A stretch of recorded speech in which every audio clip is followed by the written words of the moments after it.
What's up everyone and welcome back to the MMA Talk. During a recent Q&A session, former UFC welterweight champion Kamaru Usman addressed one of the most talked about topics in the MMA community: why he's not fighting Belal Muhammad, the current #1 contender in the welterweight division. When asked directly about his ongoing tension with Belal, Usman didn't hold back. The question pointed out that the two have exchanged words on social media and that Usman has spoken about Belal on his podcast. The fan wanted to know why, given their public back and forth, Usman wasn't stepping into the octagon with Belal instead of taking on Ian Garry. Usman's response was firm and dismissive. "We didn't really have a lot of back and forth," he said. "It was mostly coming from him. I just think he's a dork. And you know what you do with dorks? You ignore them." Usman explained that, in his eyes, fighting Belal Muhammad makes little sense for his career at this stage. "This is the thing," Usman continued. "For someone like myself and Belal Muhammad right now, Belal is ranked #1 in the division, and I'm below him. I'm focused on the title. I've already been where he hasn't been. Yes, he's been a champion, but we all saw what happened when it was time for him to defend. I have nothing to gain from fighting Belal Muhammad. He has everything to gain. That's why he's calling me out." Usman emphasized that he's looking ahead to championship opportunities, not grudge matches. "I'm not here to waste time," he said. "I want to get the title back and continue my track of defending and being that champion again. Why waste time with him? If I have the title and he's the next guy, I'll gladly kick his head in." Belal Muhammad quickly fired back on social media, responding with a sharp jab of his own. "You know a lot about getting your head kicked in." This comment referenced Usman's knockout loss to Leon Edwards, which many fans still talk about as one of the most shocking moments in recent UFC history. Following Usman's comments, social media reactions poured in, with many fans criticizing his reasoning. One top reply read, "You say you have nothing to gain, but he's the #1 contender. You're not getting a title shot by beating Ian Garry. What are you even saying?" Another user wrote, "If Belal is ranked above you, beating him gets you closer to the belt. This makes no sense." Some even mocked Usman's logic, saying, "That head kick from Leon must have done permanent damage. Bro is openly ducking Belal." Many fans argued that a fight with Muhammad would be the most logical step for Usman if he truly wanted to return to title contention. Others pointed out that Belal's consistent winning streak and top ranking make him the division's rightful gatekeeper to a title shot. Regardless of public opinion, Usman made it clear that his focus is on reclaiming UFC gold, not settling scores. Whether fans agree with his stance or not, one thing is certain: the tension between Kamaru Usman and Belal Muhammad continues to grow, setting the stage for a potential future showdown that could become one of the most personal rivalries in the welterweight division. Before we jump into the next story, we have a small favor to ask. If you're enjoying the content, please give this video a like, subscribe to the channel, and tap the bell icon. It really helps us out, and ensures you'll never miss an update.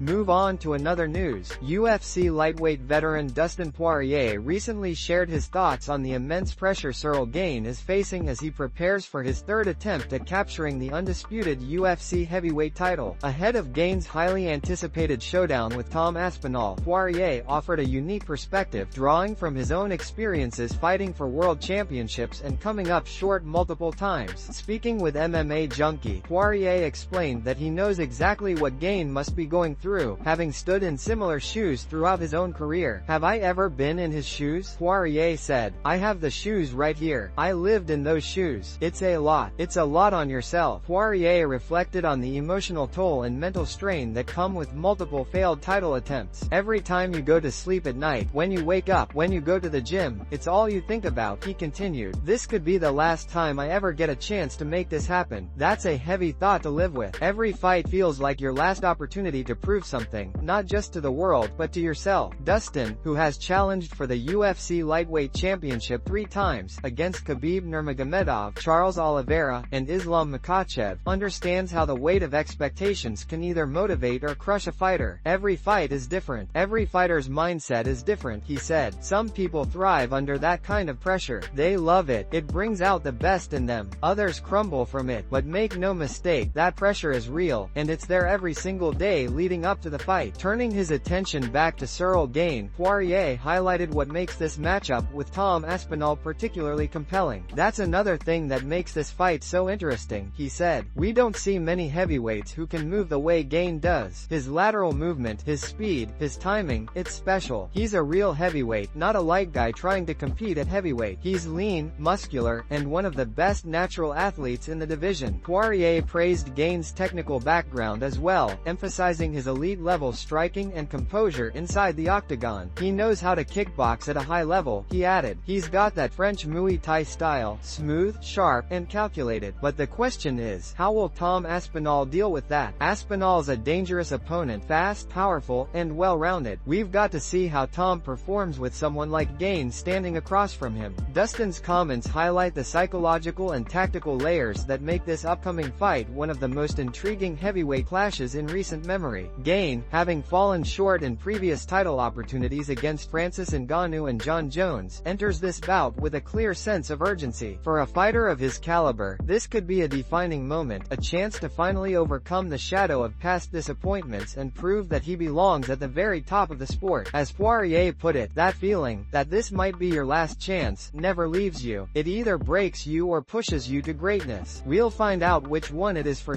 Gane this weekend. Move on to another news. During a recent UFC 303 press conference, Conor McGregor spoke passionately about rediscovering his competitive fire and undergoing what he described as a powerful spiritual transformation. The former two-division UFC champion, known for his charisma and intensity, revealed that he's been on a deep personal journey over the past several weeks, one that has reignited his purpose both as a fighter and as a man. Addressing the media, McGregor appeared calm yet inspired, speaking with conviction about his renewed mindset and spiritual awakening. "I am not here just by chance," McGregor said. "There is a higher power, God, that dictates my journey and all of our journeys. I live my life by God's word." McGregor explained that around the time of the last major UFC event, he began reflecting deeply on his life, career, and legacy. "It was then that he made a conscious decision to turn inward and seek clarity. Since that time," he continued, "I've engaged on a spiritual journey, and I'm saved. I am healed." According to McGregor, this period of reflection and faith has not only grounded him but also reignited the passion that once made him one of the most feared competitors in the sport. "On the back of that, the world is in for a treat," he said confidently. "My competitive spark that was once in my heart is now a roaring blaze. I'm very excited." For McGregor, this isn't just about returning to the cage, it's about returning to the version of himself that inspired millions around the world. He spoke about finding joy again in the process, in the grind, and in the challenge of competition. "I envy these men up here on this dais," he admitted, looking toward the fighters who were preparing for their upcoming bouts. "They're about to make weight, to go in there and entertain, to do what they were called to do. And as am I, I'm called to do it." McGregor went on to explain that before making his comeback, he needed to recalibrate his focus and rediscover his why. "I had to dial myself in and go inward," he said, "and that I did. I'm very, very excited to come back as my own self." His remarks reflect a stark contrast to the fiery, rash persona that defined much of his earlier career. Instead, McGregor now speaks with a tone of gratitude and purpose, signaling a more mature and reflective mindset. Still, beneath the calm exterior, his words carried the unmistakable fire of a man ready to compete again. For fans, McGregor's message is clear. The drive, hunger, and self-belief that once fueled his rise from Dublin streets to global superstardom have returned stronger than ever. "The world is in for a treat," he repeated with a grin, a statement that sounded less like hype and more like a promise. After years of injuries, setbacks, and speculation about his future, Conor McGregor appears ready to reclaim his place in the spotlight, not just as a fighter, but as a man reborn, spiritually grounded, and fiercely determined to write the next chapter of his legacy. Move on to another news. In a surprising turn of events, Tom Aspinall's father, Andy Aspinall, has revealed that he doesn't want his son to re-sign with the UFC once his current contract expires, and instead hopes the heavyweight star will transition into boxing, where he believes Tom could earn significantly more money. The comments have stirred major conversation across the MMA community and are likely to frustrate UFC President Dana White, who already voiced his displeasure with Tom's earlier remarks about refusing to fight his friend and teammate Curtis Blades, or Delia, as the transcript misheard. Just days ago, Tom Aspinall stated that he would rather vacate his UFC heavyweight title than fight his friend, a comment that did not sit well with Dana White. The UFC UFC boss called the statement absolutely insane, making it clear that he expects champions to fight whoever the organization puts in front of them. "That's not how this works," Dana said. "If you're the champion, you fight the next guy in line, no matter who it is." Now, Andy Aspinall's comments have only added more fuel to the fire. Speaking to RMC Sport Combat, Andy was open about his views on Tom's future. "Boxing, for sure," he said. "There's more money in it. Why not? He has 3 more fights left on his UFC contract right now, and personally, I don't want him to sign a new one." Andy explained that while the UFC provides global exposure and prestige, it doesn't match the earning potential of high-level boxing. "If you get into the top percentage of that sport, the UFC doesn't pay anywhere near as much as boxing does," he continued. "And I know from being around Tom every day, when he spars good boxers, he spars really well. He can hang with some of the best." The remarks shed light on a growing conversation in combat sports, the pay disparity between elite-level MMA fighters and top boxers. While UFC athletes often enjoy fame and massive fan followings, their purses pale in comparison to what professional boxers make, particularly at the championship level. For Tom Aspinall, who currently holds the UFC interim heavyweight title, this revelation could signal a shift in his career trajectory once his contract nears its end. With only 3 fights remaining on his current deal, the British powerhouse might explore opportunities beyond the octagon, especially if his earning potential in boxing proves too tempting to ignore. Fans have mixed reactions to Andy Aspinall's statements. Some support the idea, believing Tom deserves to maximize his financial rewards after years of dedication and hard work. Others worry that leaving the UFC would rob the sport of one of its brightest heavyweights, particularly now that Aspinall is widely viewed as the future of the division. Meanwhile, Dana White and the UFC have yet to issue a formal response to Andy's comments, but given the organization's history with fighters pursuing boxing, from Francis Ngannou to Conor McGregor, tension between both sides seems inevitable. As things stand, Tom Aspinall remains under UFC contract, but with his father's recent remarks and his own willingness to walk away from certain fights, the future of one of the UFC's most promising champions suddenly appears uncertain. Whether he stays to defend and unify the heavyweight title or ultimately trades his gloves for the boxing ring, one thing is clear: Tom Aspinall's next move could reshape the landscape of combat sports. Move on to another news. When Dana White announced that rising bantamweight contender Peyton Talbott would face former 2-division UFC champion Henry Cejudo at UFC 323, fans were shocked. Many questioned whether Talbott was ready for such a massive leap in competition. After all, Cejudo is not only a former UFC bantamweight and flyweight champion but also an Olympic gold medalist, one of the most accomplished athletes in MMA history. Critics pointed out that Talbott recently suffered a decision loss to Raoni Barcelos at UFC 311, arguing that jumping from that level of opponent to Henry Cejudo was far too ambitious. However, in a recent interview with Ariel Helwani, Talbott addressed the criticism directly, explaining how the fight came together and why he embraced the challenge rather than seeking an easier path. "Everybody's pretty much on my radar," Talbott said. "The reason this fight happened is simple. I said yes. People see the fights that get announced, but they don't see how many matchups fall through because fighters say no. Before Henry took the fight, I was pushing hard to compete on the Madison Square Garden card, and I went through plenty of potential opponents, all ranked lower than Henry, and every single one of them turned me down." Talbott made it clear that while fans might view the matchup as risky, it was born from a willingness to compete when others wouldn't. "It just seemed like there were always reasons why people couldn't fight," he said. "But Henry said yes, and I said yes. I've never turned down a fight. I was willing to fight anyone between us in the rankings, but it just didn't work out that way. So yeah, I'm super excited to fight Henry. Honestly, it's the best fight I could have gotten." When asked by Helwani whether he genuinely liked the matchup, Talbott didn't hesitate to express his admiration for his legendary opponent. "Of course I do," he said. "He's one of the greatest ever. He's held belts at my weight class and the one below it. He's an Olympic gold medalist. There'll never be another Henry Cejudo. I have a ton of respect for him for everything he's accomplished." Still, Talbott emphasized that this isn't about fame or chasing headlines. It's about growth and testing himself against the best. "I'm not taking fights just because I think I can win," he said. "I'm not interested in favorable matchups or easy fights. I'm here to challenge myself and find out what the best version of me looks like. That's what matters to me the most." Talbott's mindset stands out in an era when many fighters prefer strategic matchmaking to protect their records. His decision to face someone as decorated as Henry Cejudo shows a level of confidence and ambition competition rarely seen in younger fighters. While the bout is undeniably risky, it also represents an enormous opportunity. If Talbott can perform well against a legend like Cejudo, win or lose, it will prove he belongs among the elite in the bantamweight division. For now, though, he remains focused on preparation and gratitude for the opportunity itself. "This fight is everything I could ask for," Talbott said. "It's the kind of matchup that defines who you are as a fighter." Whether fans view it as too soon or perfectly timed, one thing is certain: Payton Talbott isn't backing down from greatness, he's running straight toward it.